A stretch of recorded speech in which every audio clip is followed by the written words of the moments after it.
भूतिया हवेली की रात रवि और उसके दोस्त घूमने का प्लान बना रहे थे। शहर के बाहरी इलाके में एक पुरानी उजड़ी हवेली थी जिसे लोग भूतिया हवेली कहते थे। कहा जाता था कि वहां अजीब आवाजें आती हैं और जो भी वहां रात बिताने जाता है वो वापस नहीं आता।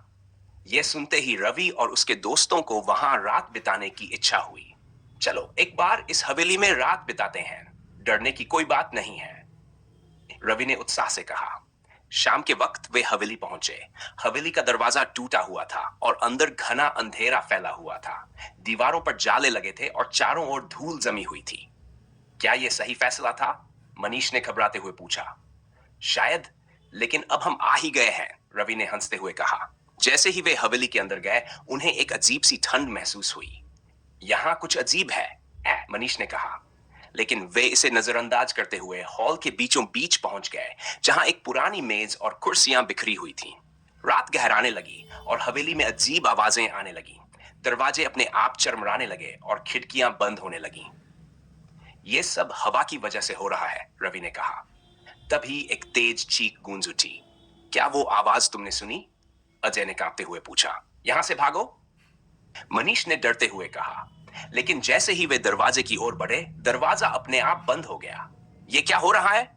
रवि ने चीखते हुए कहा। अचानक विक्रम गायब हो गया। विक्रम कहाँ गया? वो यहीं था, अजय ने इधर उधर देखते हुए कहा। तभी दीवारों से खून टपकने लगा और एक पुरानी पेंटिंग से खून बहने लगा। यह सब असली है, मनीष चिल्लाया। हवेली की खिड़की से एक धुंधली परछाई दिखाई दी। एक बूढ़ी औरत जिसका चेहरा विकृत था, उसकी आंखें काले गड्ढों जैसी थी। वह धीरे धीरे बोली, तुमने मेरी शांति भंग की है, अब तुम्हारा अंत करीब है। रवि और उसके दोस्त पसीने में भीगे हुए थे। हमें दरवाजा तोड़ना होगा, रवि ने कहा और उसने जोर से दरवाजे को मारना शुरू किया। तभी छत से विक्रम का लटकता हुआ शरीर दिखा। सबके चेहरे सफेद पड़ गए। दरवाजा आखिरकार टूटा और वे सब बाहर भागे। अब कभी कभी वापस नहीं आऊंगा, अजय ने कांपते हुए कहा। अगली सुबह गांव वाले वहां पहुंचे तो उन्होंने रवि और उसके दोस्तों को बेहोश पाया। लेकिन विक्रम विक्रम का कोई पता नहीं चला। लोग कहते हैं कि उसकी आत्मा अब भी उस भूतिया हवेली में भटक रही है।